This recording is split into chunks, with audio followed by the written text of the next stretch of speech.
three British role players talk about things that have been of interest to us in the role playing arena, and we try and put a bit of a British spin on them. And this evening, we're going to be talking about things that we find useful or that you might like to include in your GM's kit. And we'll get to that after the music. I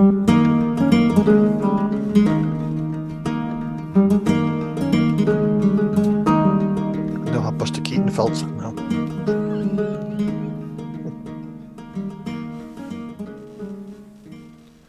Okay, there we go. So, to start this off, like I said, we're talking about things that we have in our own GM kit that we think might be useful for you guys out there to have in yours.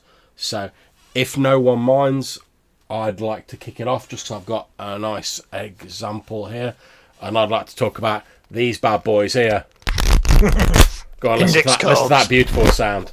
That's a big fat stack of index cards. And I've talked a lot about why I think these are useful, because they allow you to quickly make notes during a session. In fact, I've got a small stack of them here, which are from my last Vampire game. But because they're only small, they force you to try and sort of write things in a precise manner rather than just go. I mean, obviously you can use more cards, but you don't want to list on stuff for ages. And I'm not saying I've got a problem with index cards, but pretty much whenever my wife Hannah goes past a stationery shop, she always buys me like a pack of index cards. Like she went out today. Yep. She went into town to buy some shopping, and she came back and she was like, "I'll get you these." And it was a pack of like multicolored index cards. So I've normally got loads to hand, and they're not very expensive, to be honest. But another handy thing about them is obviously if you've got like a little stack here, you can rearrange them to like rearrange your notes if you write one specific thing or like one scene or one character per index card. And I just normally get like a paper clip or like a little bulldog clip and clip this stack together and go, oh, well, there's session one done. And you can mess about. And the beauty of them as well is you can draw little maps on them, can't you? Put them down on the table if you're doing it for the of the mind. I use them for like conditions. If somebody's blinded or something, I can write it on the card in Sharpie and just toss it across the table to remind them. Yeah, they're great for zone maps as well. If you've got a stack of index cards, you can write like the name of a zone on each card, lay them out in like a rough grid or a rough layout on a table. Boom, you've got a very simple map. If you want to do like a point crawl. You also get them now in packs for schools. They call them revision flashcards.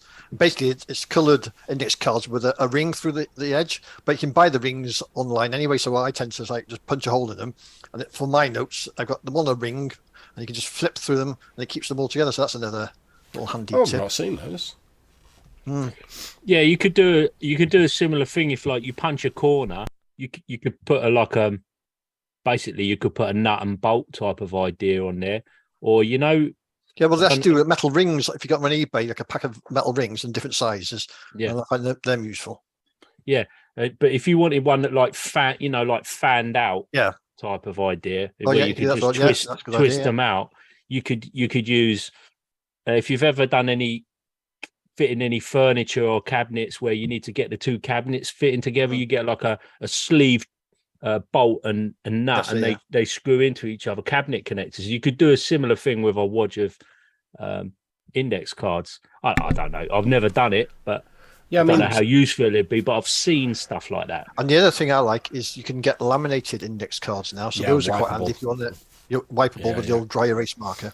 I mean, like I said, what I tend to do is because I use these a lot for like when we're doing games on demand at like UK Games Expo, because they're very short games. They're like 2.5 hours.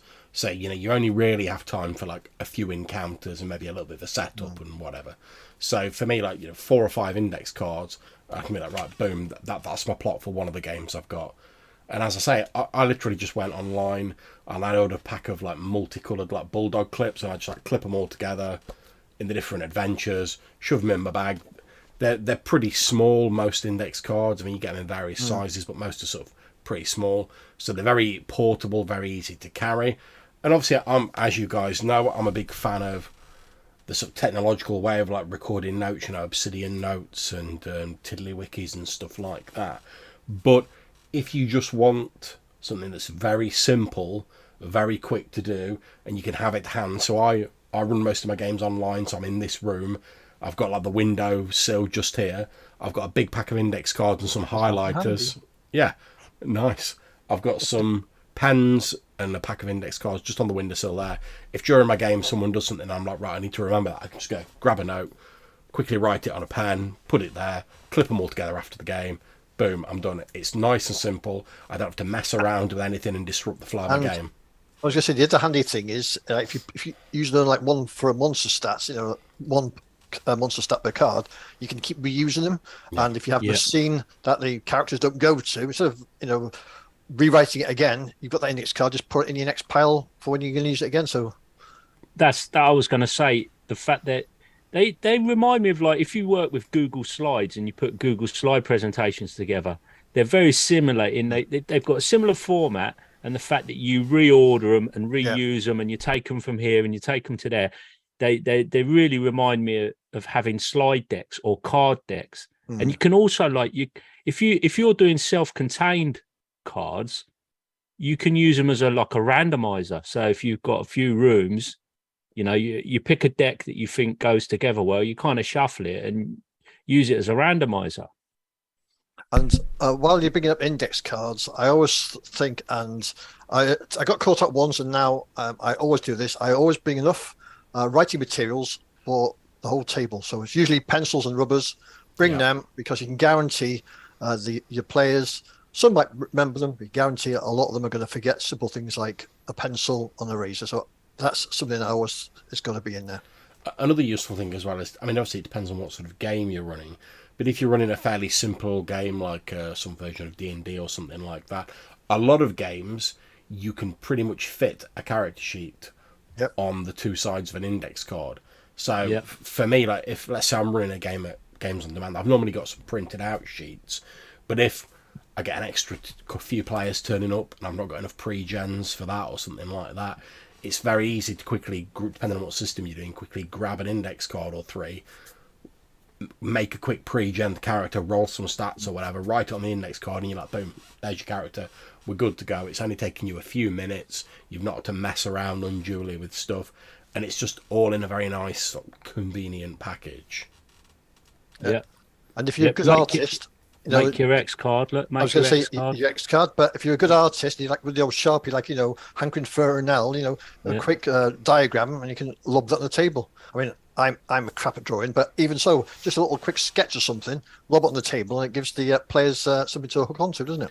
Yeah, and to be honest, I'm surprised someone's not made a game based around the idea of them yet. But I don't know what you call it. Card, so like an index card RPG. Never catch on that.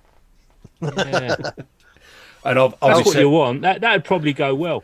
Obviously, we're jesting there for anyone who has been like living under a rock and they're not aware of the ICRPG by Hankering Infernal. So the next thing I'm going to go on to is polyhedral dice. And you want enough dice, especially if you're running a game for other people in person. You need enough dice so that you can share them around. There's nothing worse than you have one D20 and everybody around the table says, throw me that dice. I tend to have my own dice as a GM, which I don't give to anyone. And then I have a bucket in the middle with a load of dice in, usually color code them. So that if somebody says, I need a D8, D8s are the green ones, D6, they're the blue ones, so they can grab them out. People seem to struggle with D8s and D10s, I find. Must be the shape. So dice is a big one for me. Yeah, you mean color code them by type?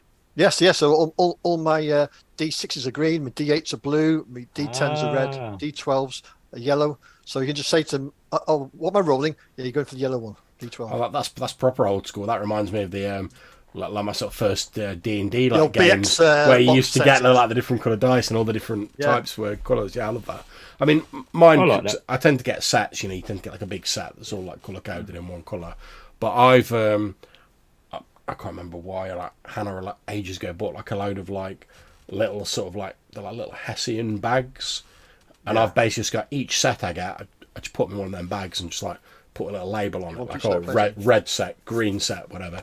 And then when I just chuck a handful of those in my rucksack when I go to like a convention or whatever. When you get there, you can just be like, right, boom, in them bags, there's 8 sets of dice. Grab one of them bags, you've got a full set of dice, go for your life. So you said there's always someone who needs them. Yeah, the other thing I like to do as GM, because I was rolled in the open, I don't believe in GM screens, this is a personal preference. So I like to have an oversized D20 so that when I roll it, everybody around the table can glance across. That's it, just like John holding now. Yep, if you listen to an Anchor podcast, this means my one's bigger. To you. My one's bigger than John's. Ooh! Hey, like I keep telling my wife, Colin, it's not the size that counts. But it is a bit soft.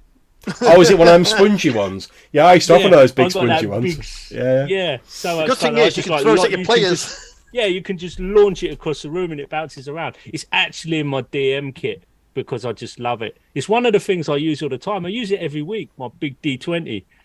Even when I'm a player, because when I'm a player, if we were using an initiative system, I have my big dice to, sometimes for the crack, I'll throw it across the room and find out what my initiative is. But quite often I just use it to so the DM can see what my initiative roll was. You know, I just have it set with the result on the top, like a display, basically, in display mode. But my dice, I tell you, my dice, I got these red, kind of like red gem dice out of the D&D Essentials box. And what I liked about it, it came with 4d6, which I thought was cool. What else did it have? It had the percentile and a standard d10, but it had the 4d6. I thought that was smart. But what really pleases me, I got a set of these pretty cheap kind of like wireless ear pods, you know, the sort of 10 or 12 quid touch off of one of your online retailers, and it comes in a little round zip up thing, and all the dice just fit in there perfect, and then I zip it shut, and it's color quality. It's like black and red, and the red dice in there, and it's all very neat and tidy. It just goes in the bag, job done. So, but the reason I mention it is because it reminds me, like Pete, you're talking quite a bit there about a convention leaning and running a game. And I suppose you've got different types of GMs, haven't you? You've got the home group running the home group GM, then you kind of got convention play, and then you maybe got the club GM. They're sort of like three different kits almost there. I was going to say, just to butt in before we carry on talking about dice, just to say that we've got the man, the legend himself, Goblin's Henchman, in the chat room at the minute, watching along. Thank you very much, Goblin's Henchman. Greatly appreciate it. Hey, nice to see it. Oh yeah, whilst he's on, he may get a little bit of a sneaky mention later on. Oh, Face Folio, I've already done a review of it. It's a good book, man. It's a good book. Three backers here. I'll come back to that. We'll come back to that. We'll circle back around. The other thing I was going to say with dice, which always creases me, you get that one player that he's rolling, he's got his own set of dice, and he's rolling and he's missing with everything. He's not getting anything. And it's the old, give me another dice set. These ones are rubbish. It's like, it makes a difference. But we all have our favourite dice set or the dice set that they've had a bad session with. I ain't taking them again. I was going to come back to the idea of like the giant dice. What I tend to do in mine is I don't use it very often because I've got like my own set of like just normal dice that I roll. But I do like having like obviously more when we're playing D&D, but I do like having like the big D20 in the table because it's just like have it sat in the middle, and there's something about when you get to that like crucial roll, or when you're like, oh, this guy's got to make this one roll to save the party or to like beat the big bad guy or something. There's just something massively satisfying about picking up a massive dice and rolling it, and then you get everyone sort of like crowding around because, like you say, they can all see the bigger dice, and everyone's sort of hanging on that one roll, and it just adds like a nice sort of feeling of excitement and sort of extra enjoyment to the game. So that's why I tend to use like the big D20 for. I just have it sat in the centre of the table, and then if someone's doing like a really crucial roll, I'll be like, oh, do you want to roll it with the big dice? The big dice. And like obviously we know that it makes no difference, but it just feels like more suitably like climactic if you like pick up a big like fist-sized dice and roll it. Well, you're bringing the drama. You're bringing the drama for that stand-up die roll. And it's like the big one. Then we mentioned Index Card RPG, having a big dice for the timer dice and turning it every turn, watching it count down. It does add tension to the game, seeing that number click down. Yeah. Yeah, I mean, I've got to say, I mean, the risk of a brief tangent, although I run most of my games online, and I love the online gaming, I have no complaints about that. I probably in most cases prefer to run games online. But one of the things that doesn't really port over as well, I feel, is that whole thing about having the big dice or having the big timer dice that you click over. That's one of the things I absolutely love about a face-to-face game. It's that sort of tangible element. You know, you're reaching out and you're grabbing the dice, or you're flipping the timer over, and people are like, "Oh, what number are we on now? Oh, we've only got 2 rounds before like that thing bursts out the sand or whatever." And you can sort of replicate it online, but for me, it doesn't feel as like immediate and as exciting as it does in a person to person. But isn't it funny though that you do online gaming and the dice rolling is procedurally generated using a randomizer, but people still like the 3D dice on the screen, don't they? Even though they know it's not actually, the dice roller isn't going to work because of the mechanics of that. It's just having something visual on there to watch it flip over and, oh bugger, nearly got a critical. Well, no, yeah, I mean, and the audio. There's audio with it as well, isn't there? It's that tumble that. Yeah. I think as well. I mean, obviously, I think part of that's nostalgia, but I also think as well, like, and don't get me wrong, obviously, you know, I love RPGs. I mean, the evidence is behind me, but I think so much of like RPGs happens in like our imagination, where, you know, your imagination's putting in all the work, you're not really seeing anything. That's why like just having like the odd like visual element in can make such a difference. Like whether it's just giving someone like a prop map, or like holding up a picture and going like, oh, this is what the spooky woods looks like. Or like you say, just picking up a big dice or turning over a counter dice that just gives you something more to look at. So like your imagination's, which is very important to RPGs, but it's not having to do 100% of the work. You've got like a bit of extra stimulus to sort of like refresh your imagination, so to speak. Yeah. Okay, Colin, over to you. I was just going to say, I think sometimes people talk about online play being a little bit more tiring, and I wonder if that's sometimes because you're not spreading the load out across so many of your senses. I sometimes wonder if it's a little bit too intensive on your eyes, or a little bit more intensive. I think, to be honest, I would agree with you, Colin. I think it is a bit. I mean, I certainly know because I'm playing in a Stars Without Number game that Johannes has just started running, and I know that when I'm playing in an online game, I'm like a voracious note taker because my memory's rubbish. So I've normally got like a notepad window open, and I'll have myself on mute, and like anything important that crops up, I'll be like typing it in my notes so I can like remember it, you know. But you spend that much time like concentrating. You're trying to imagine things. I'm trying to do notes as well. You're trying to keep track of everything that's going on, and like, do a lot of multitasking because obviously you're thinking of what your next moves are going to be. You're imagining the scene that's going on, all that stuff, and it is fairly sort of mentally taxing. I mean, I know at the end I've played a few like longer run games where you finish late at night and you finish at the end of it, and you're like, you've had a good time, but you're like, oh yeah, cream cracker now. Yeah, that's right. Right, so Colin, what would you have in your gem kit? Well, linking in with a couple of threads that we've talked about, some more cards. So this time, moving on from index cards, regular playing deck of cards, playing cards. There we go, and also tying in with somebody we mentioned. These have been written on. You can see probably just about make out some writing on there. So I've adapted this playing deck. Old Hank of ICRPG fame, Runehammer. He's got a thing called a Think deck. So I'm experimenting with that, and it's a modified set of cards where the suits are significant, and you don't need to modify them, but he's assigned the card's meaning, and you use them in the manner of a kind of a little bit of divination and inspiration to kind of kickstart your brain into coming up with a bit like story dice then. Bit like story dice, yeah. There was another famous set of cards. Was it? I think it might have been Brian Eno back in the day. Music producer and musician in his own right, and he came up with a deck of kind of like cards, and I can't think what they're called. I'm pretty sure it's Brian Eno, and it was a collaboration with someone else. Well, I know they used to have back in the day. They used to have the old what was it called, Amber? That it was an RPG that was based on cards, and each of them had like Amber Diceless game. Yeah, had like a sort of like tarot-like image, and then it had like one meaning written on the top and one meaning written at the bottom. So depending on how you shuffle them and you sort of mix them up. Oblique strategies is what you're looking for brining them? That's it. Oblique strategies. Yeah. It's just a black and white deck of cards with various words. And I think that the originals are pretty collectible. But I never looked at Amber Dice List. I don't know too much about it. But interestingly enough, this same idea works the same. So if you draw an inverted card, you kind of use it to mean the opposite. So you flip it.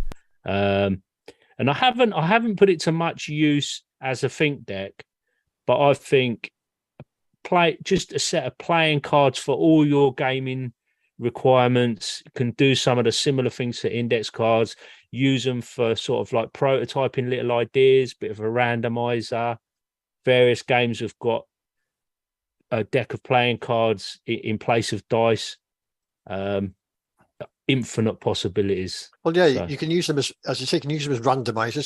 You can use them for initiative, like Savage Worlds famously uses them for their chase rules. I mean, you can draw against each other, like feeling lucky punk kind of thing, and just cut the deck or get someone to draw and then you draw against them. And I've also played in a Wild West game when we were sitting at the poker table and the GM got out a pack of cards and said, "Go then, play the hand," and we actually played the hand at the table. Actually played it, yeah. So that's my pick there. The deck of playing cards. Yeah, I mean, I think I agree. I mean, I've only recently just started to use cards, and that was based on a couple of books that I got on Kickstarter that were based around like making maps and zone maps and point crawls and stuff like that, using cards, which I know we've talked about previously, and I also did a few videos on that. I'd always been like, I suppose, a little bit sort of scathing of cards before, because I tended to see, like, in a few games that I've played in that use cards, they were basically just using them as like random number generators, and I was like, I don't see any reason to use a card deck than a set of dice, which I've already got loads of. Whereas I think if you're like these maps I'm talking about, they like the think deck you're talking about, they use the suits for different things, the picture faces for different things. I think if it's giving something that you can't just get off a set of dice, then I think that's when like cards really come into their own. So it seems weird that you've got suits, you've got numbers, you've got face cards, you've got joker cards. It seems odd to use cards but not take advantage of any of that extra stuff you've got access to. Exactly. And you've got the binary, just black and red as well. Yeah, of course. It's like flipping a coin. Yep. And it doesn't take up much room in your GM kit. No, and they're really cheap. You can get the nice, like these Waddingtons #1. They've got a linen finish. I think they're good, and you can get like 15 decks for about 10. You get some nice theme rules now. So if you're playing a fantasy game, you can have like nice fantasy themes on the back. Weird West sci-fi, so you can actually theme them as well for your game. Yep. Okay. It was an Amber Dice List that I was thinking of earlier, but I can't remember what the name of the game is. All right. Came in like a big box set. I've got a couple of boxes. Oh, I think I know. Somewhere. Was that the one Jonathan Tweet? It might be. I can't remember. Anyway, it'll come to us probably in about an hour's time. It'll come to us and one of us will blurt out. I reckon have you got one queued up there, Pete? Right. So the next one I was going to bring up is maps. Now, with traveling around, if you're at home playing with your group, then maps isn't a problem. But if you're traveling to a game store or to your club, then taking maps can be problematic. So the ones that my go-to at the moment are it used to be the Pathfinder flip mats, because you can get just blank ones, but you can also get them with like a city on or a forest or whatever. So you can draw on them. They fold up nice and neat, and they're sturdy. But what I've switched to more recently, the last couple of years, is the low-key battle mats. They do books. One sets a dungeon, and the 2 books spiral bound, so they lay flat.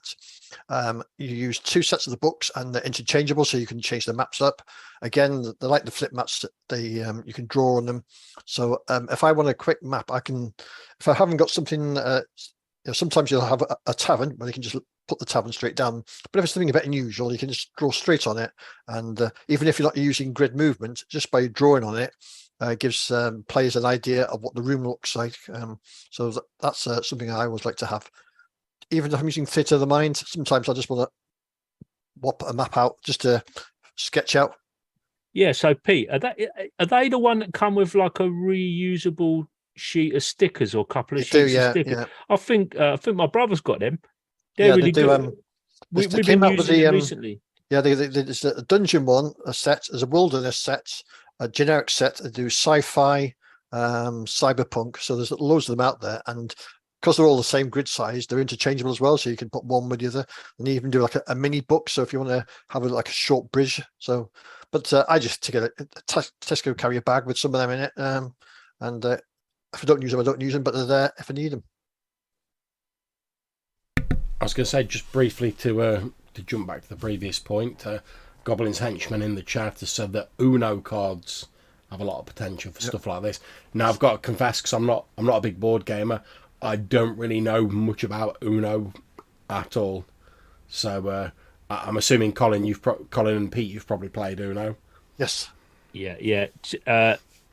So as a game in its own right, sorry if you're a big fan of Uno, that wore thin with me years ago, because it can either be a really short game or it can just go on and on and on and on. But graphically, especially original Uno, because like Hasbro and these larger companies will want to do, you get every variety of IP slapped all over the original game. If you can just get like OG Uno, graphically, it's really quite nice. It's really simple. It's got four colours and some special cards. And Goblin's Henchman actually phoned in at least once about Uno cards to Spike Pit, my podcast, and he talked about using them in a Star Trek game. Right? Super cool, because Uno cards are green, red, blue, and yellow. I don't really need to explain that if you're a Star Trek fan, but that is super cool. And they look, the original ones do look a little bit spacey, and they got almost, you could almost see them playing the game in Star Trek, So yeah, loads of use. You heard it here first, anyone who's listening. When the conversation thread online eventually pops up, what is the Uno SR? You'll know who to blame. It's Goblin's Henchman. It's all his fault. But I've just had a quick look online while you were talking at some images of like Uno cards. And am I right in that they're just basically like coloured cards with like big numbers on them? Yeah, not to 9. You got some special cards as well. Yeah, you've got skip.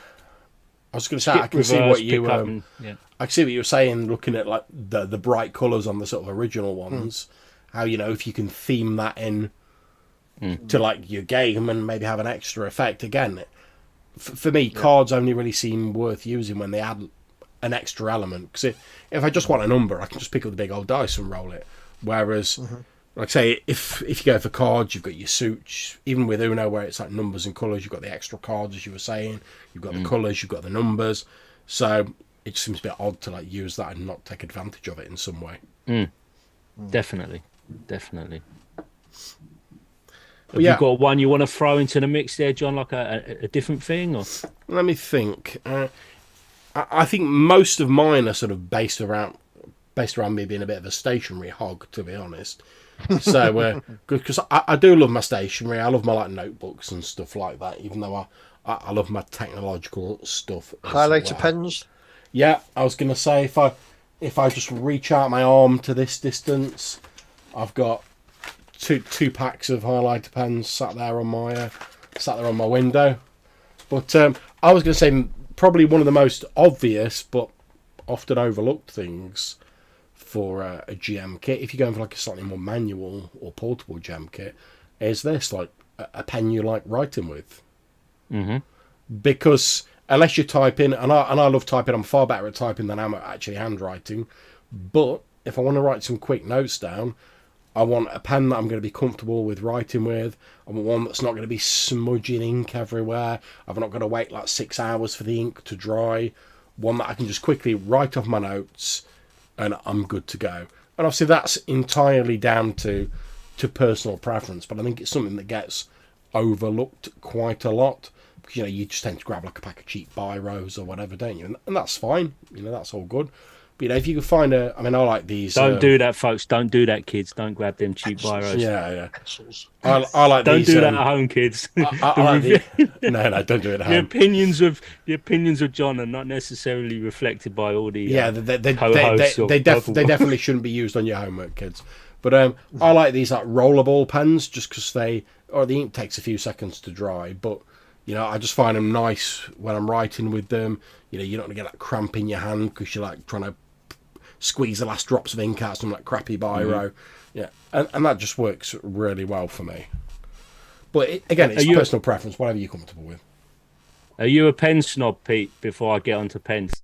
No, but I like pencils only because it can rub out and correct mistakes. I don't tend to write in pens on game nights, but if I'm doing notes at home, then I'm more likely to use a pen than a pencil, writing in a journal or something. No, we've got a house probably with about 2,000 pens. Every time I go somewhere, there's a free pen. Oh, we'll have that, and pens everywhere.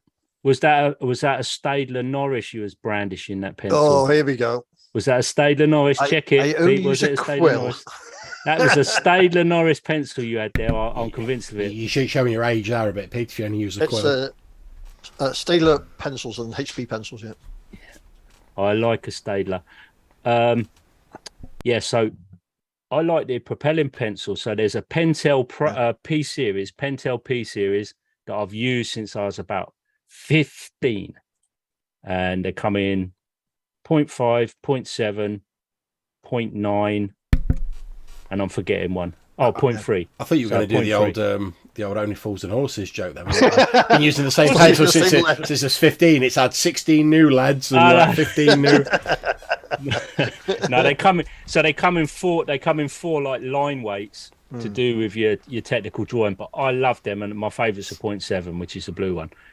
But in addition to that, so they're quite handy because like when I'm in school and I'm talking about drawing tools and that, you can also sort of talk about design icons as well. So you can just like pull out, so this is a design icon, and just talk about something. So everybody, you don't have to go out and spend a fortune to get yourself a little design icon. And I can say, it's everyday stuff too. And I'll probably mention the Bic Biro as well. Yeah.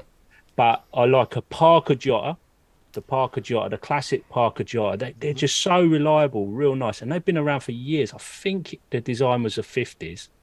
It's been a while since I talked about them, but another just iconic pen, and nothing special in terms of money. I think they retail for around £10, but if you just look after it, it's a pen for life. You could get them in a stainless steel, so eco. In days of eco, you forget you can get your refills, so you're not throwing away little bits of plastic and John, all of that. Are we sponsored on this video now? Are we? Aha! we should be after this video, but unfortunately not. Although, if any like pen manufacturers want to send us some free pens, like hit us up. That's all good. But I was going to say, sorry, Colin, go ahead.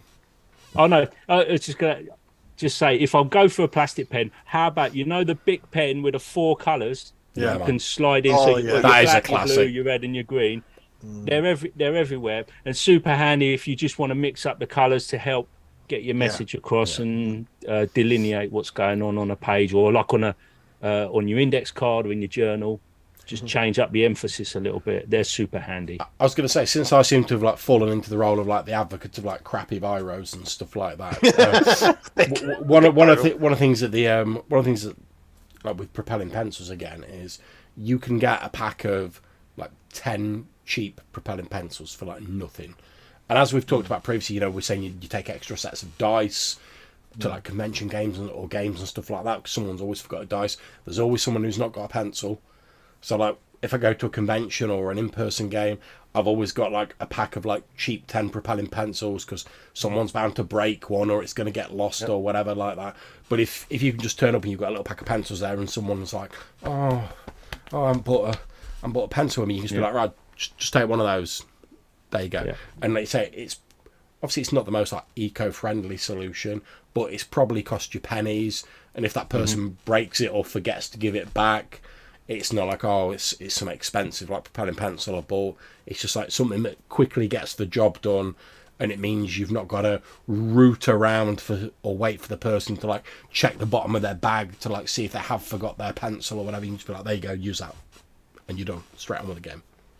And you get a little eraser on the end of the big ones, don't you? Yeah, which is handy. So like RPGs, character sheet, just that's enough just to do your hit points or whatever. Scrub out and put it back in. They're good. And I've seen loads of GMs do that. They have that because they've got their pencil case. Got a pencil case, another little essential con item. Yep. With there you go. Yeah, enough pencils, propelling pencils for all your players. And see, I'm poor, Colin. I just have mine in a plastic bag. So right, yeah. Shall I go for a controversial one now? Oh, go on then. Go on then. Let me brace myself. Go on. Yeah, okay. So I'm going to say we'll be down to 2 members in a minute. I'm going to say miniatures, but I'm going to give you some options now. So, as a GM, I like minis. However, I don't take metal minis with me. If players want to bring their own characters, that's fine. My preferred, I got 2 things that I do. The first one is meeples from board games, the little coloured meeples, wooden ones, so you can chuck them around. But if you want to put a visual on the map, you can put different coloured meeples out. So the red ones are goblins, the green ones are orcs or whatever. So that's I found really handy. But my preferred method of miniature tokens is paper minis. Yeah, you can get them online, relatively cheap. If you subscribe to like a Paperforge minis or Printable Heroes for $3 a month, you can subscribe. You can join for a couple of months, download shed loads of paper minis, print them at home.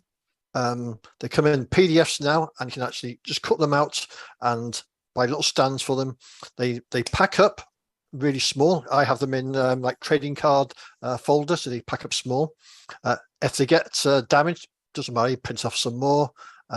So yeah, paper minis, and of course they're extremely light as well. Yeah, I was gonna say, I remember sort of back in the 3.0, 3.5 days of D&D, there were, I think it was like Fiery Dragon Productions or something. There were like a few companies who used to produce like packs of like punch out sort of card minis you can get.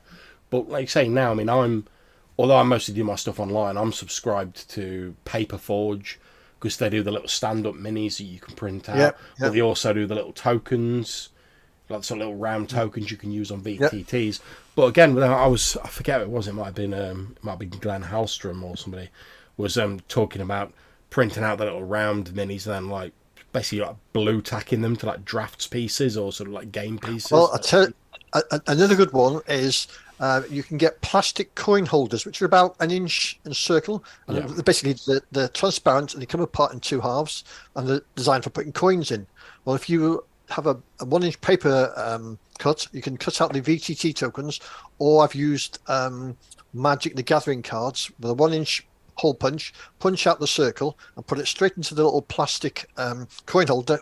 And then you can throw it on the table. You can write on it for hit points. You can write the number on them, and you get a little box for about £7 with 100 of them in. So you can have 100 tokens with you, and if you need to change them up, you can just unscrew them and put a new paper mini inside.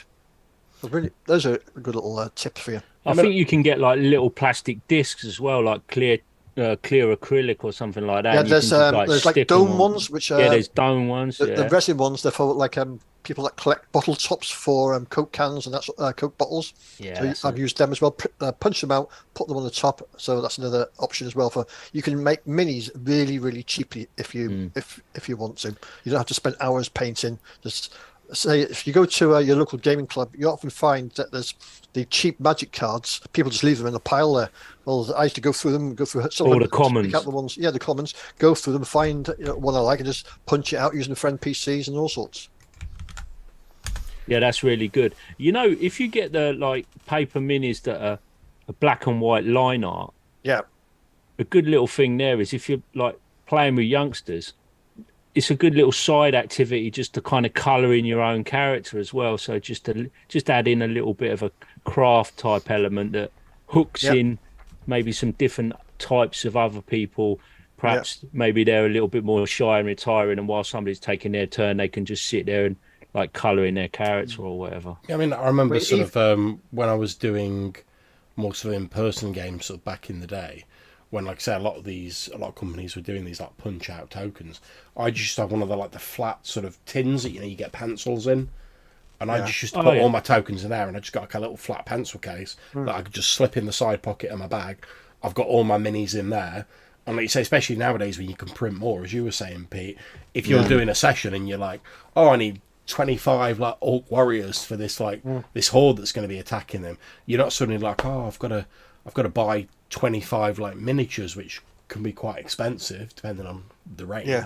You can just be like, right, okay, I'm just going to print out a sheet of these like little round like orc things, attach them to whatever token you want, or just print them on card, cut them out, and you're good to go. And they pack down far easier, and they're far less fragile and easily transportable than like a big ruck of minis. Because how easy is it if you're I used to do a bit of wargaming back in the day, how easy is it for you to break a load of minis if you're trying to transport them? Yeah. And the other thing, if you go to the Game Icons website, they do symbols or icons. And I've seen, I think it's Sly Ferocious done on one of his videos, where they've got like a skull. You might have like an axe, so you can like just print out an axe with a round circle. So that represents a fighter. You can have a sword, a bow as an archer. So you can have them sort of abstract, generic. So you can use them in any game and say, right, all the ones with bows that got ranged weapons, all the ones with swords, the melee fighters, and just I mean, to me that's something that's been done very successful in the sort of virtual arena with Owlbear Rodeo, with the default tokens you get in that, where it's all like little symbols. And that's it. Don't get me wrong, all these different tokens you can get that like look like what they're supposed to be are great, but if you just want to do something simple and you can go, all right, okay, all these monster faces I'm throwing down are orcs, all these swords I'm throwing down are like the heavily armored like Chaos Warriors or whatever.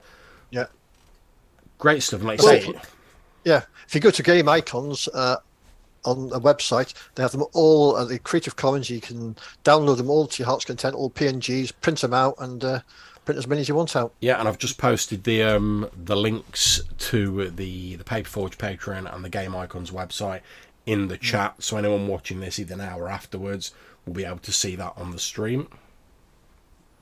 The other thing I like about those generic icons, like one of the things people say, if the representation of your game area is a bit too literal, sometimes they say like it kind of interferes with how they're picturing it in their imagination. It sets the pace too, it sets the scene too strongly.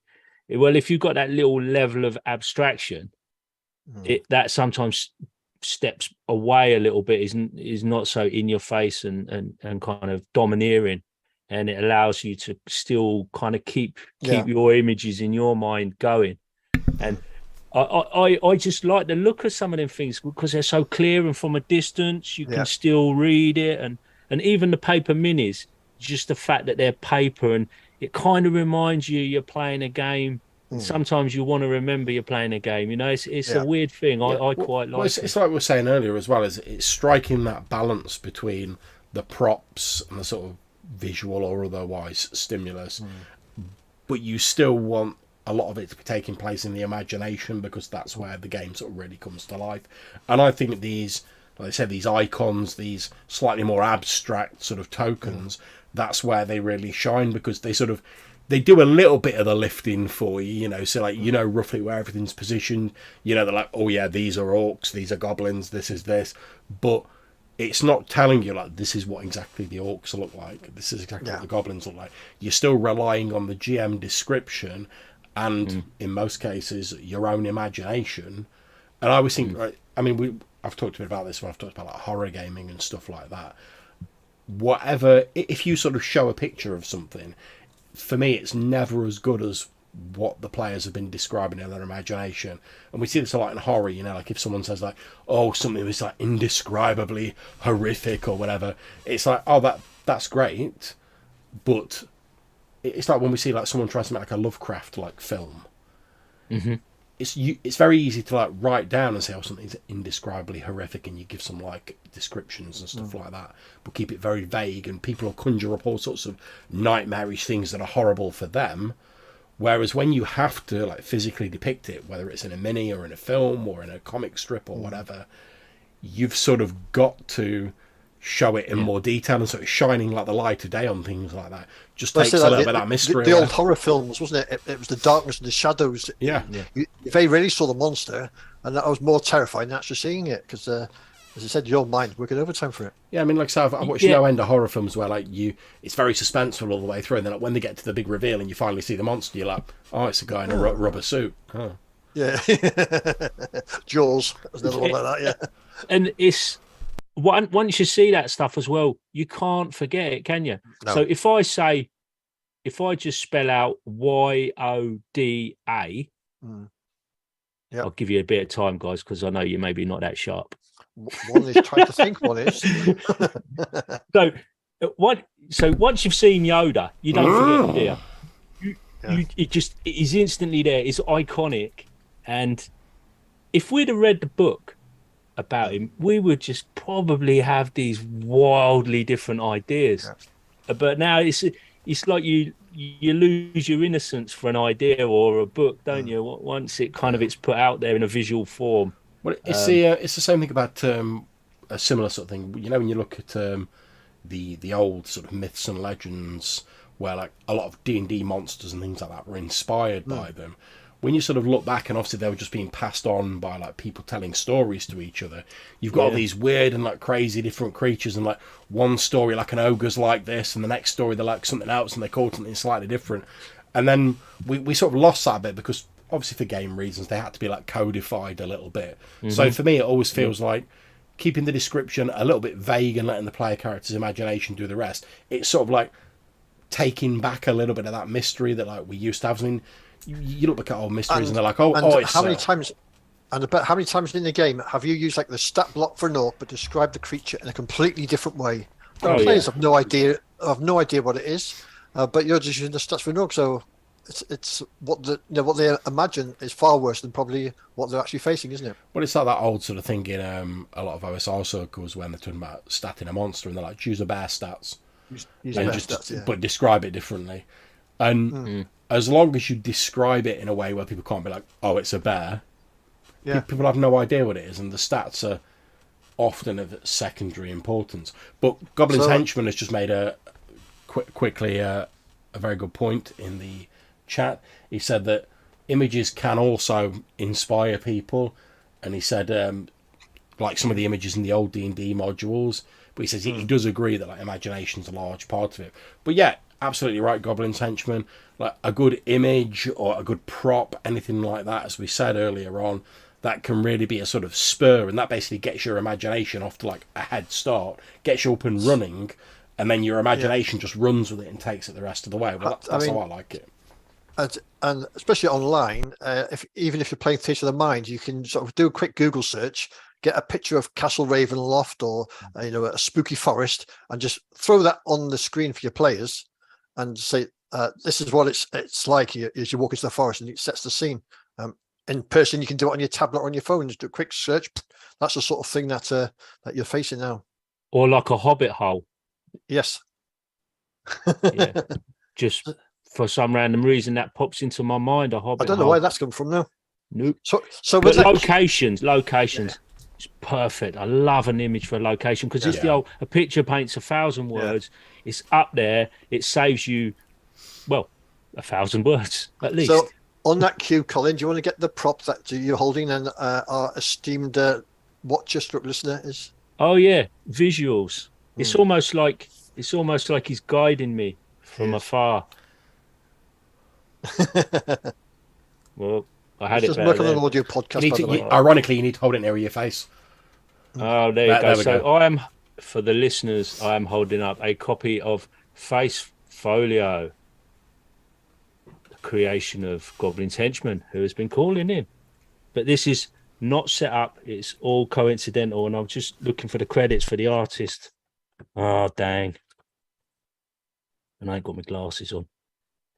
So, can you... Can you recall, gentlemen? Hold on. Oh, art. Marcin S. Marcin S. And Goblin's Henchman. This, right, is on trial because it's only just come out. He's re-kickstarted it, and I got my copy quite recently. And what it is, so it's all these on the back. It's portraits of all these characters, all these like they can be.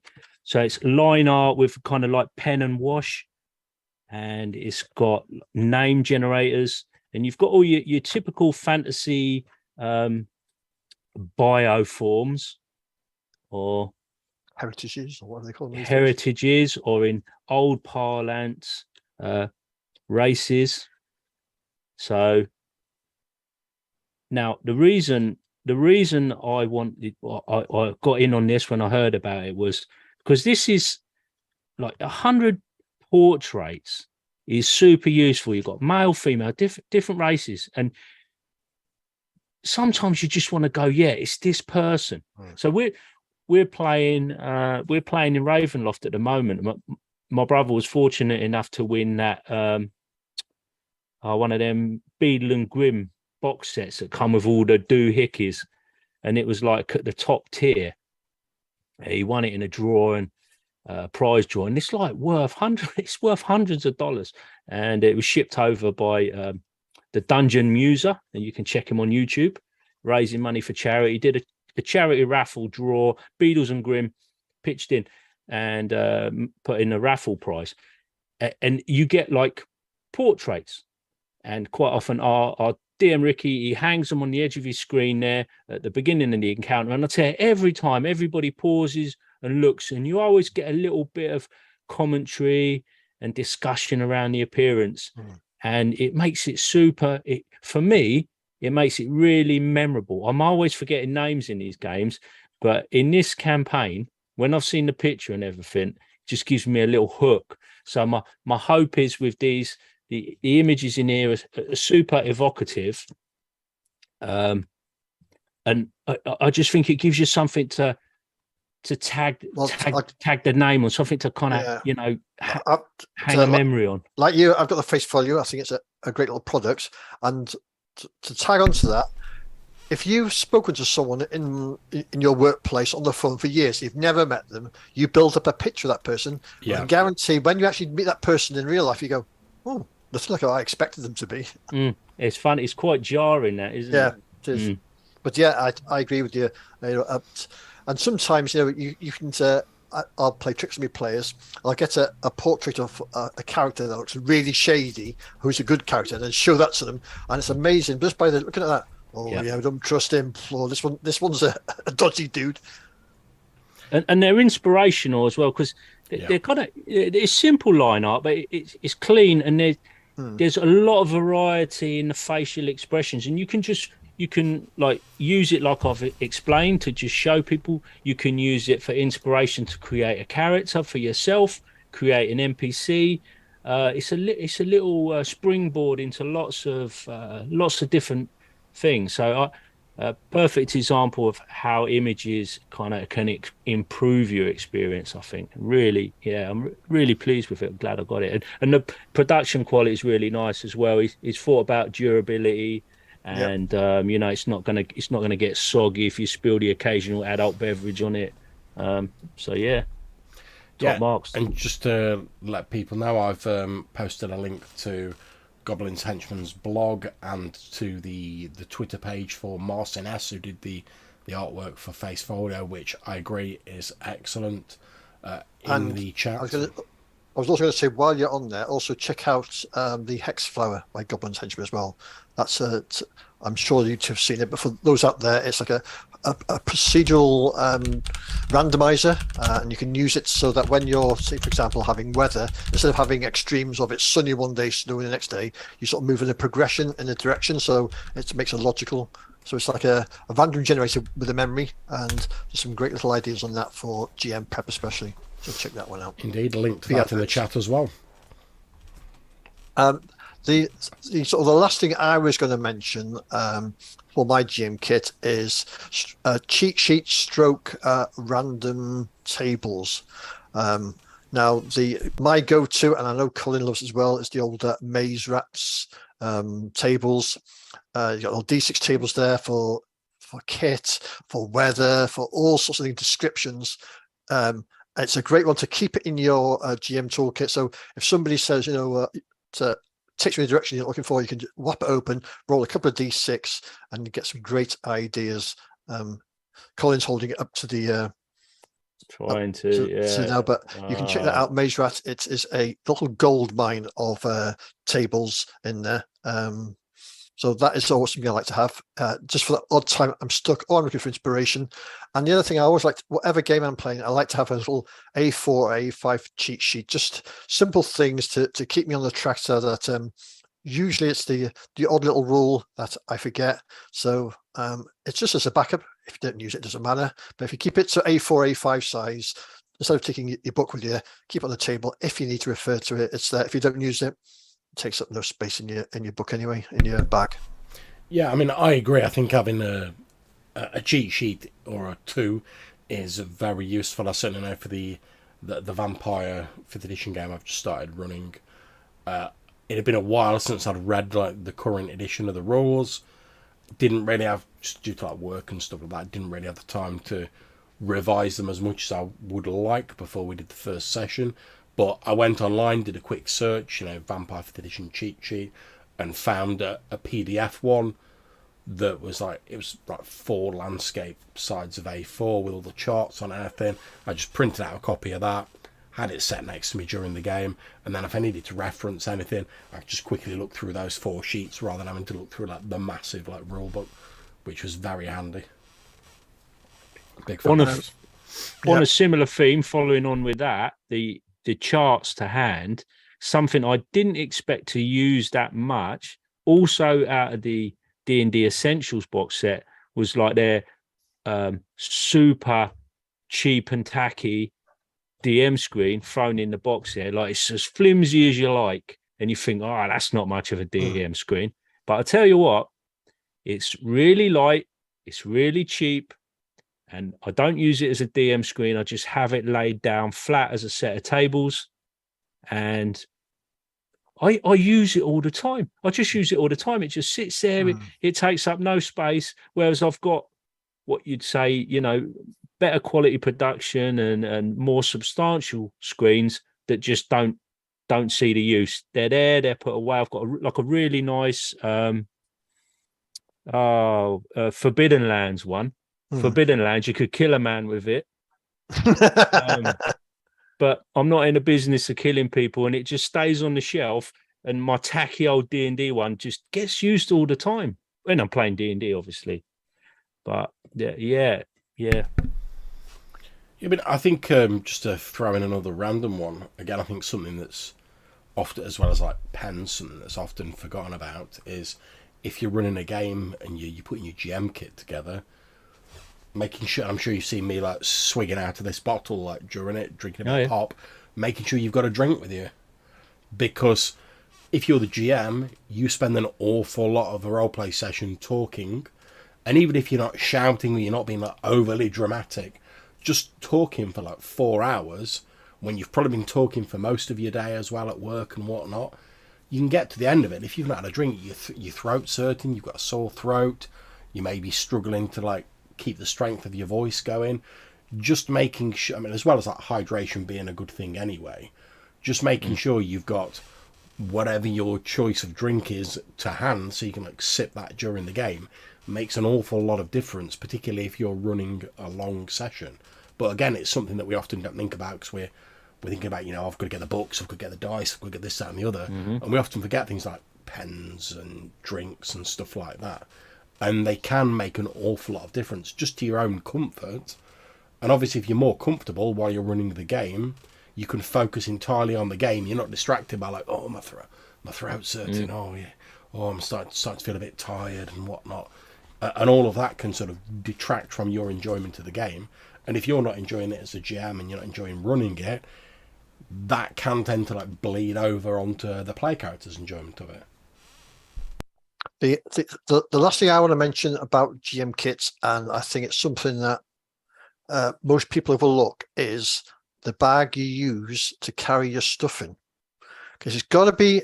What I found is you've got to find a bag that's comfortable to wear, because you could be lugging it if you look at it on a train or something like that. It's got to have enough zips and pockets to put things like your dice in, your cards in. Ideally, inside you want dividers so you can keep things split up. And it's also, I found the danger is if you have too big a bag, you put more stuff in there, the bag becomes heavier and you carry stuff you don't want. So try and keep your bag. I like the messenger style bag with like a fold over flap at the top, canvas with a zip on the top. It's got handles or a shoulder strap, and it's got pockets around the sides and the front. So keep the bag smaller, and then there you're not tempted to put too much stuff in it, and hence that you're not lugging. I mean, I've done it before when I'm carrying like 2 or 3 bags somewhere, and you think, this is ridiculous. This can't go on. I've got to cut down and rationalize and sort of get that kit small enough so it's useful, and that you use everything in it. Because no point in taking stuff with you week in, week out if you're never going to use the damn thing. So it's get yourself a good, decent bag and practice packing it and unpacking it, because there's nothing worse when you finish your game session, everybody buggers off, you think, where does all this go now?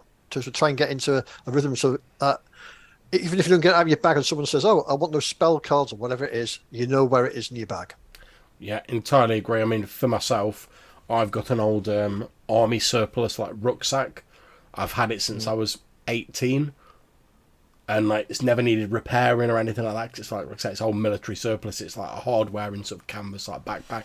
It's not massive. Oh, I know them. That's the was it West German or East German pattern rucksack? And that's it. It's got 2 pockets on the side. It's got the leather straps with D-rings on the lid and a drawstring on the inside.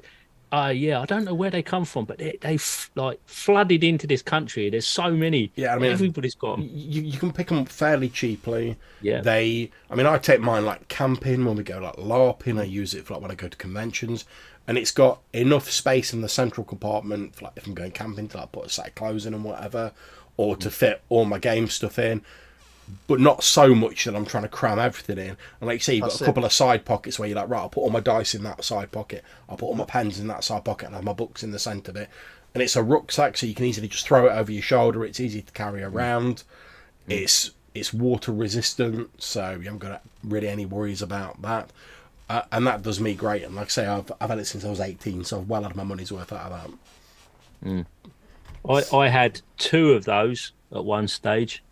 Yeah, they're like bomb proof. The only thing you got to watch with them is if they're damp, they can go a bit mouldy, and you But the rucksack I like is like, quite often they're the JanSport, so it's like one main compartment and then with like quite a good sized pocket on the front. So all your book type stuff goes in the main compartment, and all your shizzle, pens and smaller bits go in that like pocket. It's a classic kind of I think the original design is probably American, but with the JanSport and the kids in America going to school always seem, in all them 80s films, they always seem to have that same designer rucksack. And then it got a bit more popular over here when I was in my teens, I guess. And it just seems the right size, because it's like that book, it's that A4 book size, because it's so for RPGs and, too small probably for like a war gamer, but for RPGs, I find that really good. And they're normally pretty durable when you buy them. They're like a Cordura, heavy Cordura with big old zips. Yeah. Oh, I'm just gonna break in with a little bit of breaking news, potentially an exclusive.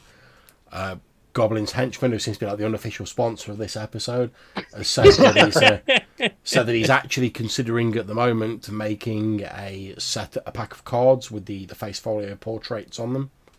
So you can actually have them as cards so that you can give out, which I think would be a pretty cool thing. I've seen a few packs of cards with NPC portraits on. I've got for the old FFG, like Star Wars, they did a load of cards with like different monsters on and enemies and whatever, and I've got them. And they're very handy. My only slight issue with sort of decks of cards, which I don't think it's quite the issue now, because I think there's drive-through cards or something where you can get like effectively like printed cards. I certainly know that like back in the day, if a publisher bought out a deck of cards, it was basically like, if you didn't buy them within like a few weeks, they were then virtually impossible to get hold of. I mean, it took me. Yeah.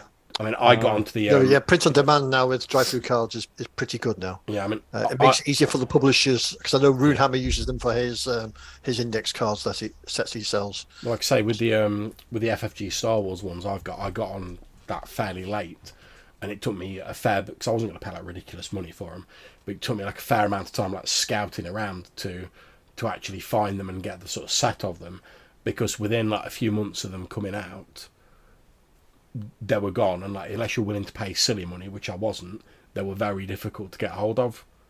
But like you say, it's a lot better with things like drive-through cards and stuff like that now.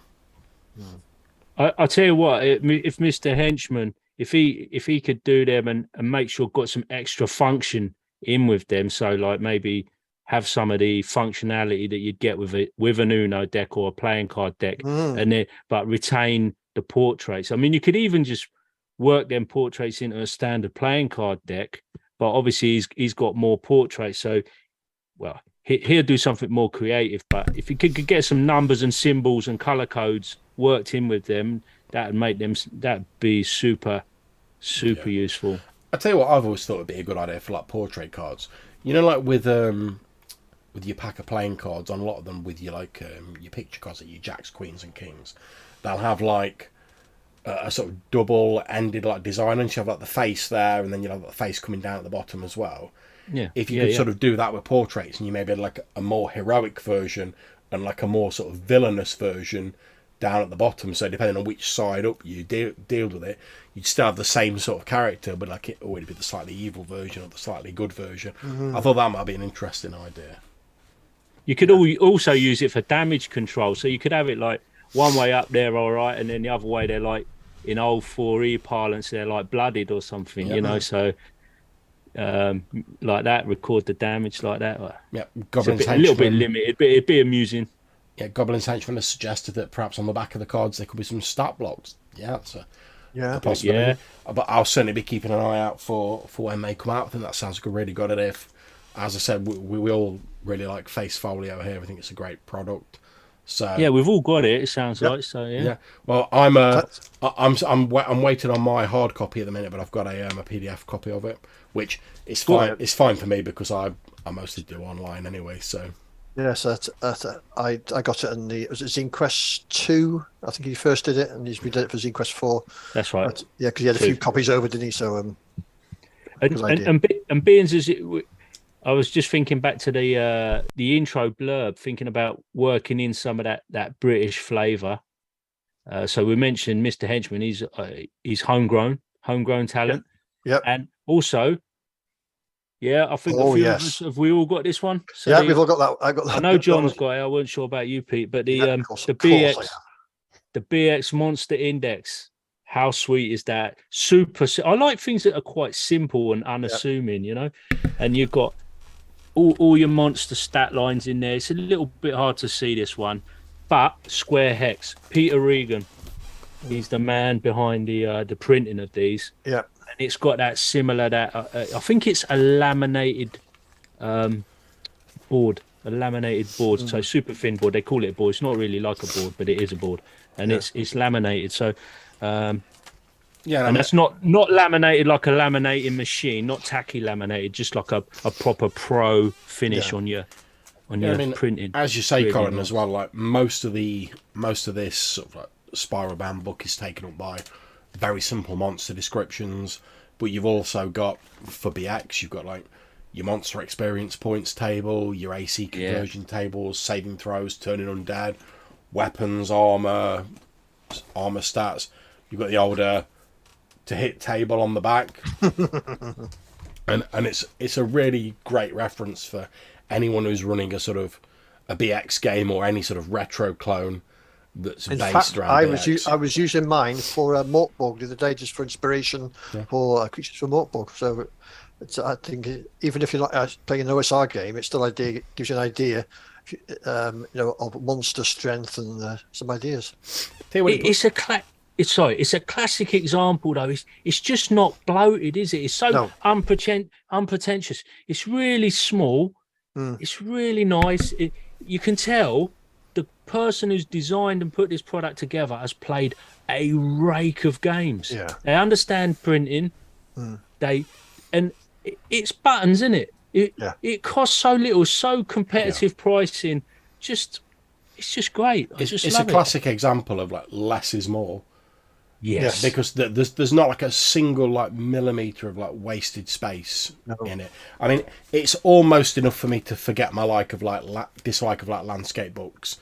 I mean, that's saying something. I mean, don't tell anyone. I'll deny this if you tell anyone. Just between us three. Yeah, just between us three and Goblin's Henchmen, obviously.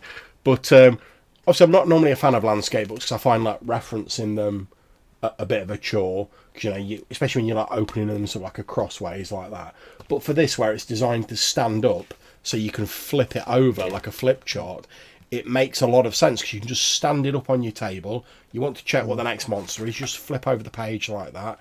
And it's literally everything you could want for a quick monster reference. Reminds me of the old Delving Deeper, where like, all the monster stats are like, very simple in that like OD&D. I was going to say, compare that little book to the Pathfinder or 5e Bestiary. Yeah, and whilst I think there is a place for sort of like, I mean, don't I love my big coffee table books. I've got like my 2 like Hyperborea books there that have recently arrived. I've got like Zweihander and DCC and stuff like that. But as we said, if we're doing like a GM kit and I'm traveling somewhere, or I'm traveling. Yeah, I'm going to like a convention or something. I've got my one rucksack that's got to fit my clothes in and like my gaming supplies. I'm not taking a fat book like that, but something like this, I could slip this in a side pocket of my thing, and I've got all my monsters there done. Yeah, I think if I was going to run a game at convention with something like DCC, I'd be looking at the PDF on a tablet. I wouldn't be hiking that book around. Yeah. Interesting you mentioned that.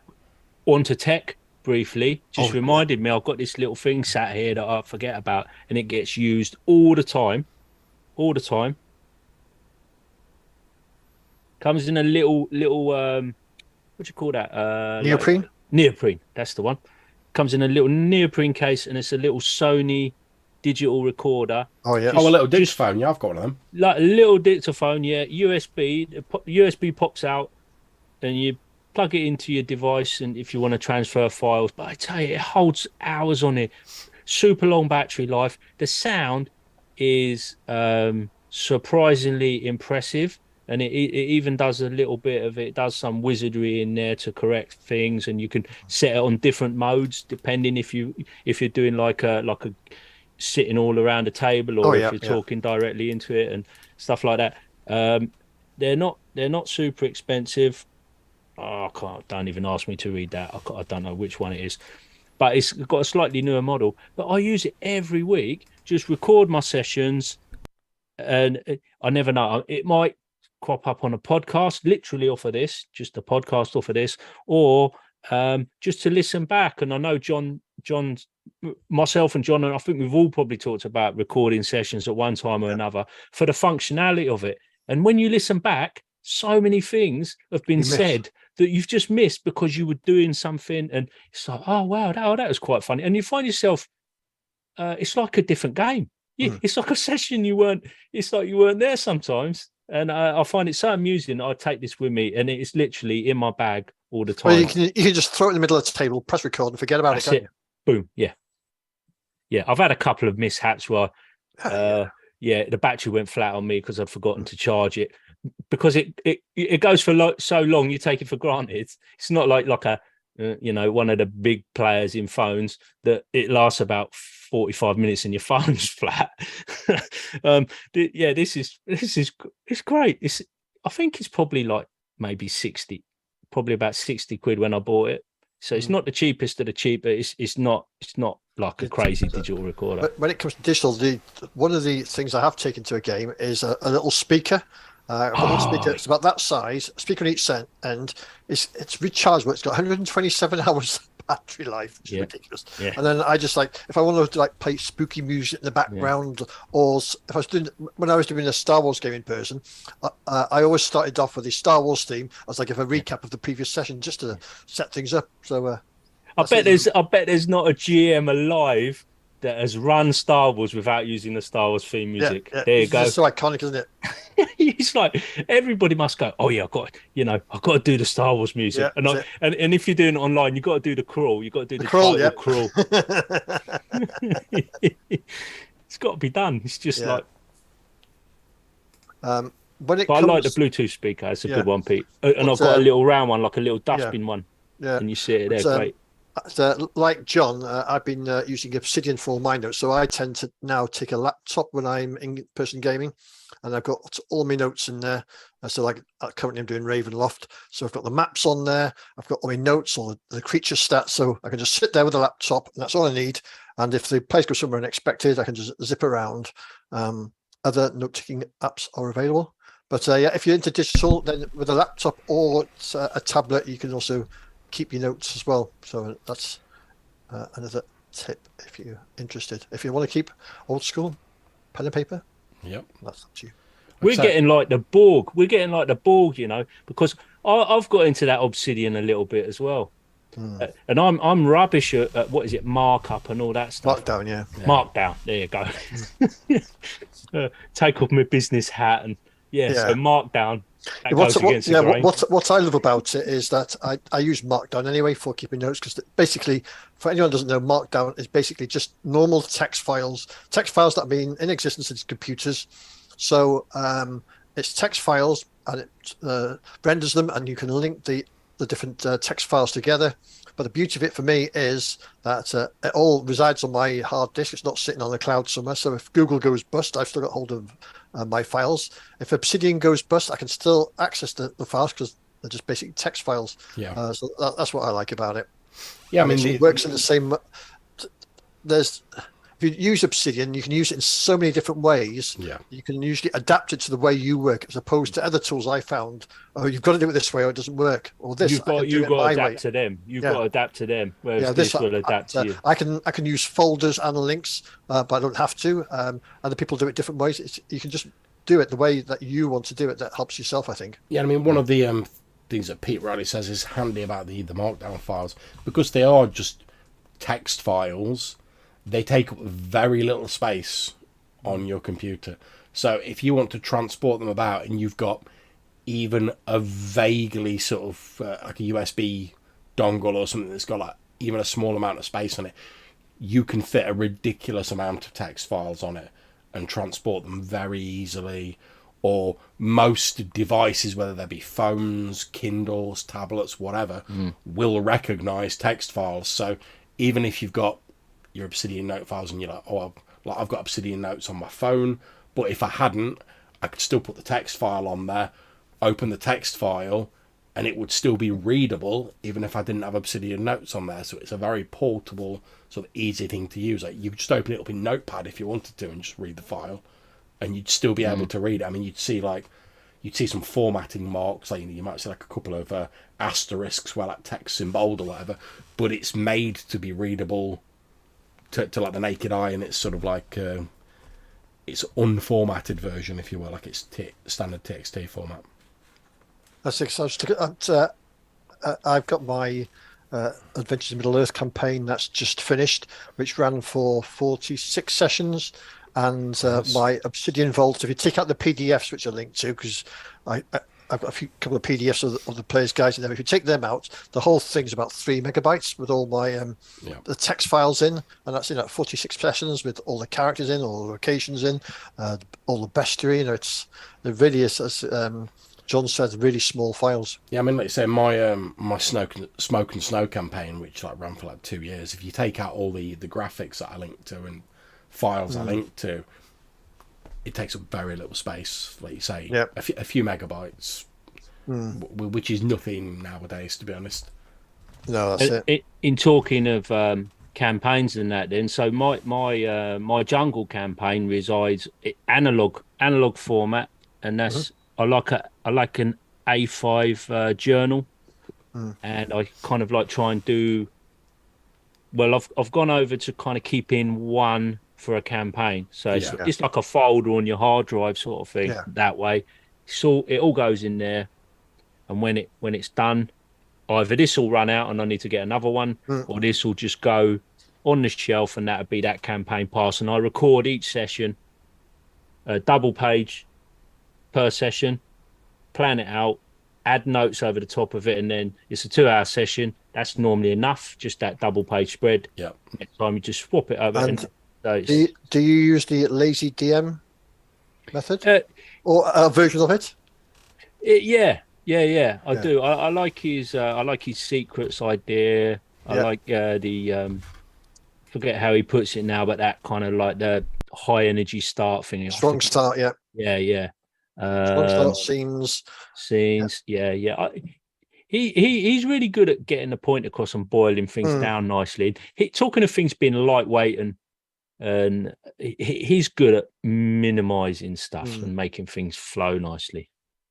I just run last night. I run my first session of Mortborg, and I know I did a review of the book, and I'm not a fan of the book because the artwork is just like too garish. But they've done a bare bones edition, which is just print. And the adventure in that, the way they've set out the rooms, is really good. And I think it's probably a method I'm going to look at doing my dungeons in future, because it basically starts off with 1 or 2 lines in italics, which is the description of the room. Then it's bullet points, 3 or 4 bullet points with a couple of 2 or 3 keywords bolded.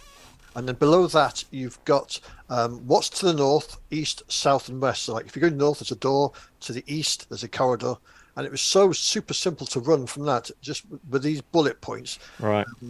If you try and run, like any of the latest WotC stuff, no. Read through paragraphs of text to pick the bits out. And I've always, like, I'm running Ravenloft at the moment for Main Face, and I tend to bullet point, try and read through it, bullet point the bits I need, because I just haven't got time to sit through descriptions of loads of stuff in game. Yeah, definitely. I was just wondering if I could find Horde of the Dragon Queen, one of the things. If somebody else wants to talk about something, I'll see if I can find it. I'll give an example in Mortborg. So you've got cells. So it starts off cells. The description is repulsive stench of death and gore, bodies everywhere. And the bullet points, bold, corpses, some whole, some torn apart. Prisoners, bolded, emaciated and pleading but mad. East, there's an iron door to the guard room, audible voices. To the west, stuck door to the corridor, dead silent. And then below, get too close to the cells. The hungry and insane prisoners strangle anyone passing through them. Make an agility roll to avoid and a strength roll to break free.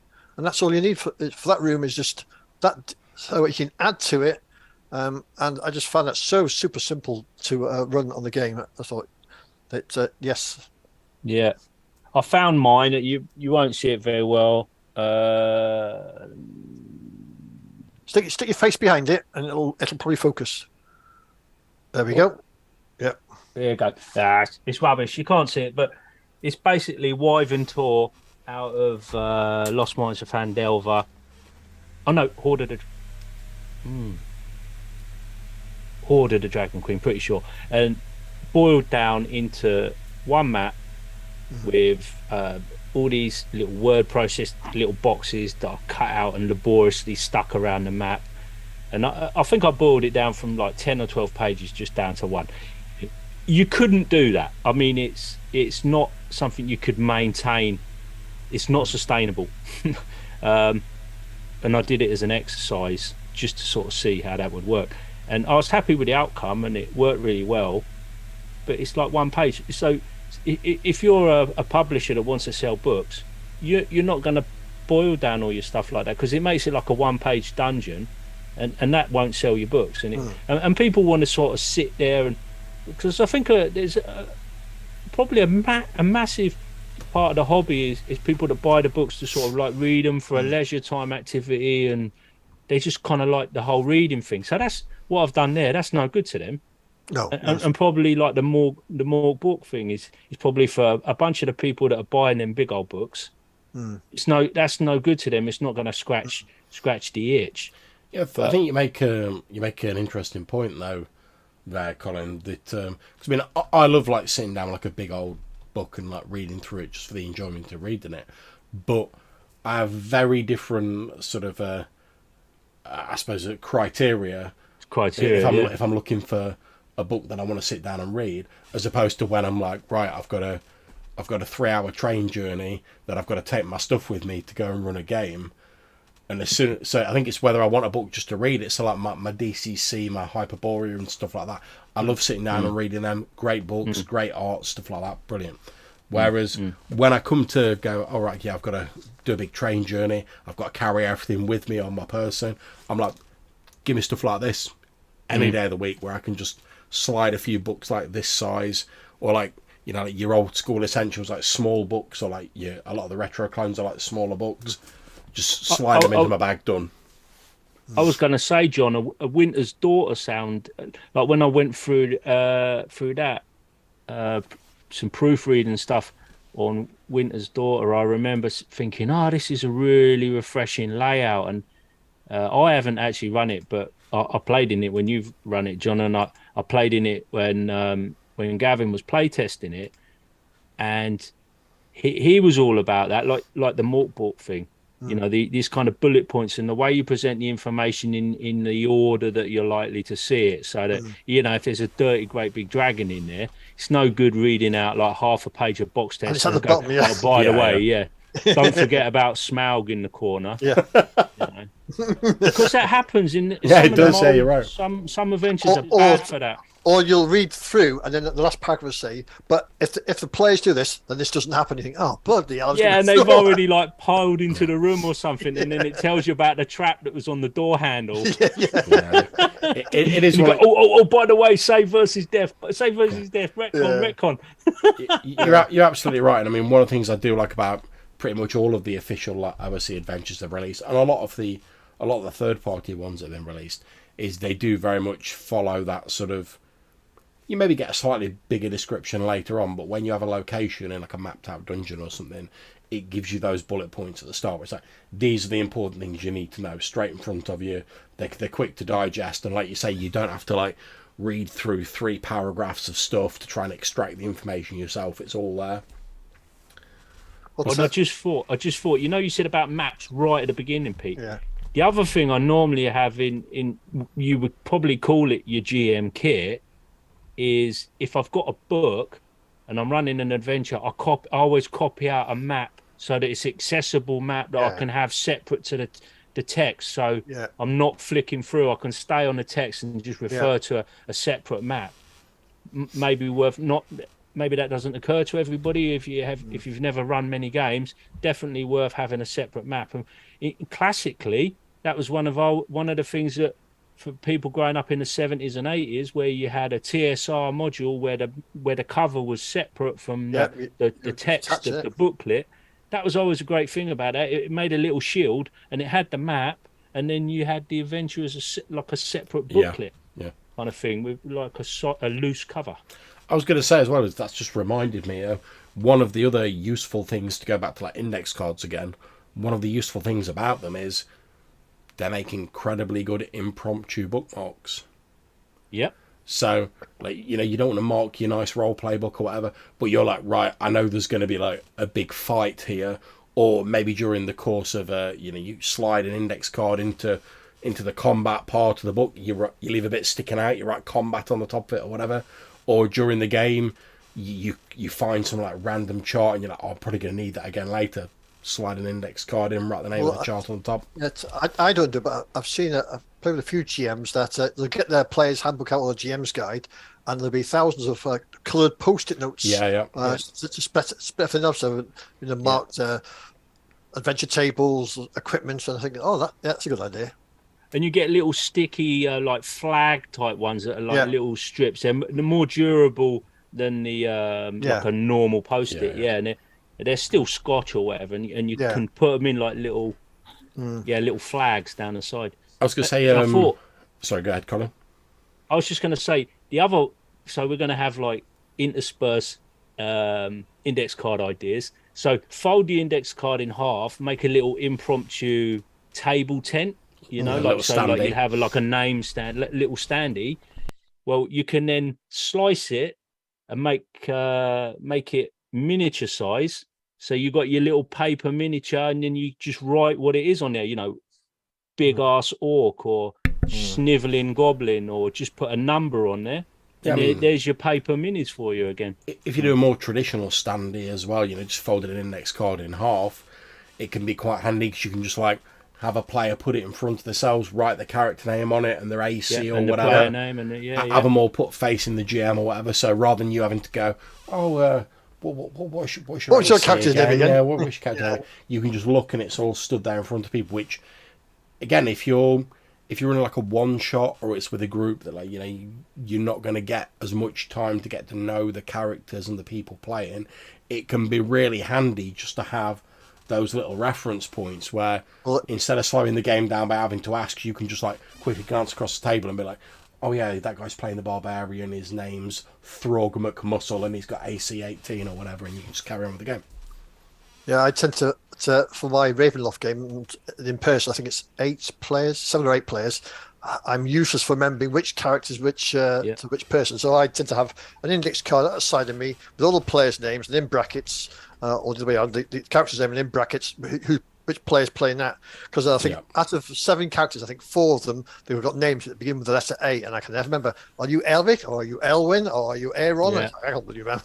We've had the same thing. There's something a little bit about the weight of them and the size of them that makes them a bit easier to handle than shuffling like loads of paper that all seems a bit the same. And I'll tell you, quick story about them table tents with names on. I went for a job interview and I had a list of names and I had to do like a demonstration. And I think I had about 24 hours. So I got a list of 30 names, put them onto table tents, went around the room, put a name for each person. When the people come in, they had somewhere to go to, their places. And the guy that was interviewing me afterwards said, oh, I've never seen that before. I really like that. And this guy had been doing the job 20 years and he'd never seen that done before, just so that you knew people's names, you could organize the space and stuff like that. And just a post-it note, so not RPGs, but a similar thing, just showing the utility of the humble index card again. Indeed, and as we're sort of getting nearer the end of this episode, Goblin's henchman's like sliding in like Indiana Jones, reaching under the temple door, coming down with another idea. Watch out for that boulder. That's it, yeah. He's grabbed that stone and thrown the bag of sand on there.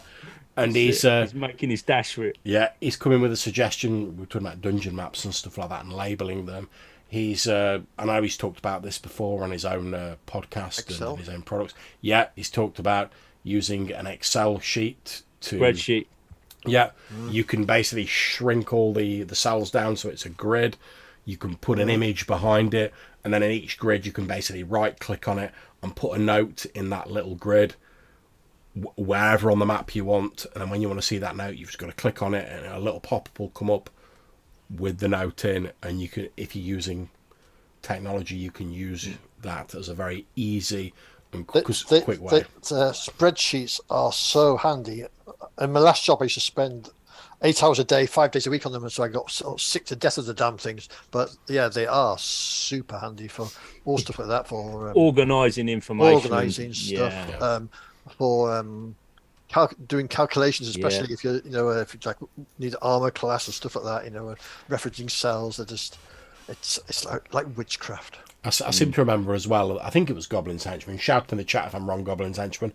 But I believe he did a spreadsheet where basically you could put like a different number in each cell, and he'd set it up so it would change like the formatting and like the shading on the cell based on the number that was in there. Yes. So you had like a little key, and you could just be like, data validation. So if it was one, the cell is green. Yes. Yeah. Conditional formatting. Conditional formatting. Yeah. Yeah. So like it'd have a little key, and it'd be like, put a number 5 in it if you want it to be water, and you'd like do that, and it'd put like a little texture and blue in it. Yeah. Conditional formatting. Exactly right. Goblin's Henchman. And that was like a really handy thing if you wanted to like really quickly sort of produce a dungeon map, because everyone's with a computer pretty much has got some version of Excel or some other spreadsheet program, and they all by and large work pretty much the same. So something like that, they say it's very good for storing information and organizing it, but also, as we've said with a lot of these things, if you if you just sort of think about different ways of using them, like with all of the other stuff we've talked about, you can get an awful lot more mileage out of them than you might think. Yeah, it's like a 3D map, isn't it? Because you've got the X and the Y axis, and then you've got your Z coming from like the depth of the information that you can put in each cell. So it's like having a 3D space in that spreadsheet, which is, yeah, that's pretty awesome. You kind of get you lose a little bit of charm of the map, obviously, and maybe a little bit of the inspirational quality of it. But if you think about what's going on there in terms of functionality, it's awesome. I love it. I love the idea. I haven't done it, but whenever I look at software, or if I'm out somewhere looking at things in a shop, like the middle of Lidl or whatever, I'm always looking at stuff thinking, right, how can I use this in RPGs? That's the first thing in my brain. Is also like, right, this is meant for that, but can I use it in any way for RPGs to make my life easier? He's like, and so if you can recommend a number of sound therapists, Pete's clearly in need of one. Yeah. Well, I can't really throw any stones, Pete. I mean, I just tell a very quick story. I was down at Aldi like a few years ago, and they've always got, or it might have been a Lidl, I forget, but they've always got like what I like to call the mystery aisle down the centre. They just bung loads of old, like, random old tat on it, And I always have a look. You never know. Like, say, I'm always like, oh, there might be something I can use there. I was looking for just a desk lamp, like a simple, like, desk lamp that I could, like, move. And we looked down there, and me and Hannah were having a quick look, and I was like, oh, there's a desk lamp here. It's only like £5. It's powered by USB. You just plug it into a USB. Brilliant. And then she's like, oh, do you want this one that's just like a white desk lamp with like a big bulb on? Or she says, do you want this one that's got like a sort of ring of like colour with like colour changing LEDs in on the bottom? And I was like, get me the one with a colour changing in it, because I can use that in RPGs. Yeah. Oh yes. I thought I've got this will be. I swear this is my last thing. All right. Right. You heard it here first, listeners. Yeah. An A5 size, like, presentation folder thing. So it's like, like the plastic sleeves you get, like document folders that you put in like a ring binder. Oh yeah. Yeah. So just like plastic sleeves, but in a book, and they're permanently in there. So it's like and I forget how many. I think this has got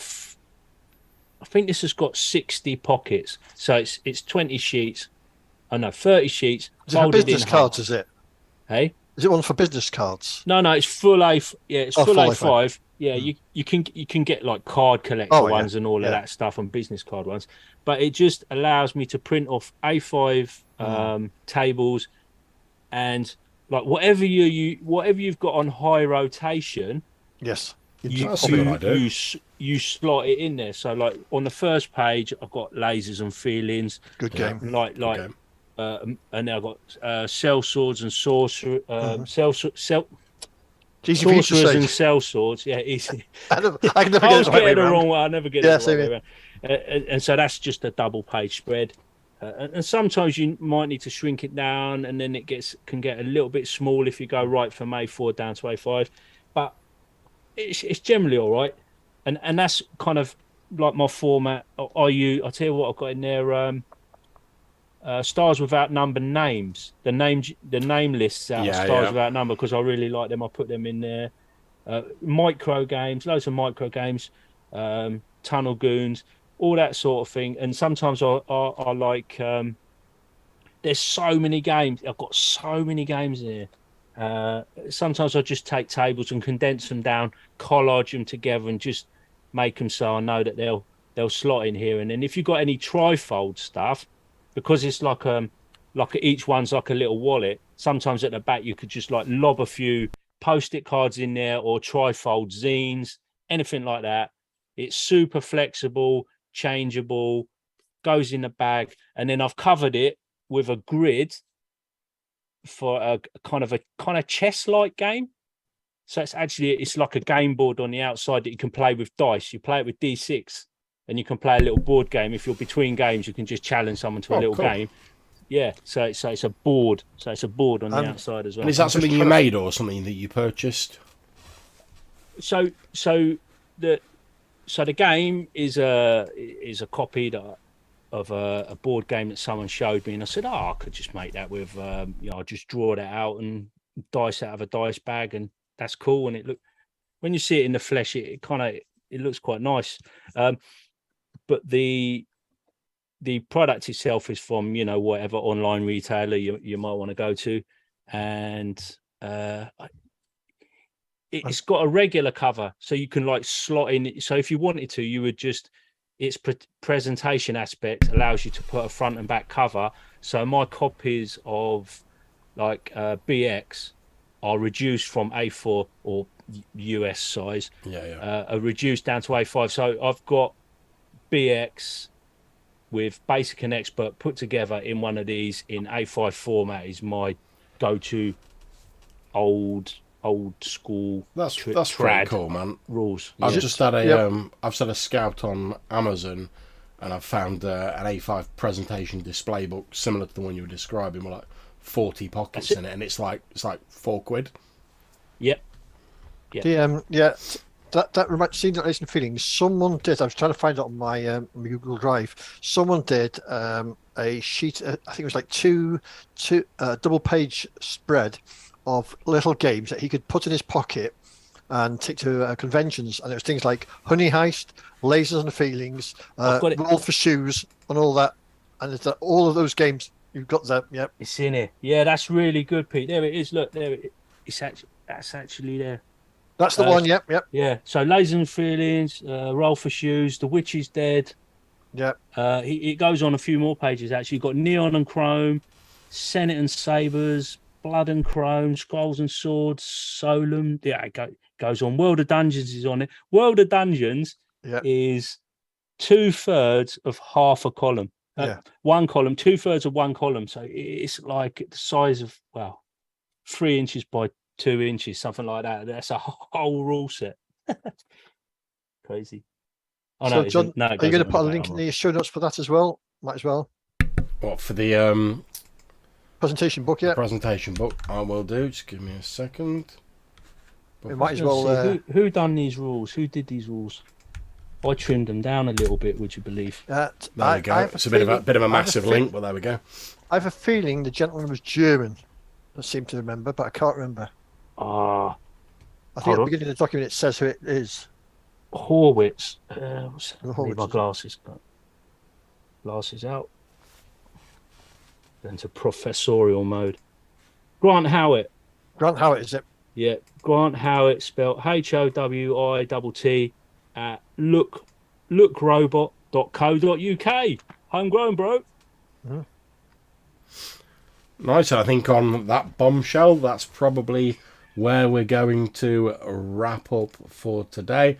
Obviously, since we're covering things with a British flavour, you should also make sure when you're gaming you've got the most important thing, a nice cup of tea and a pack of decent biscuits as well, because we are British.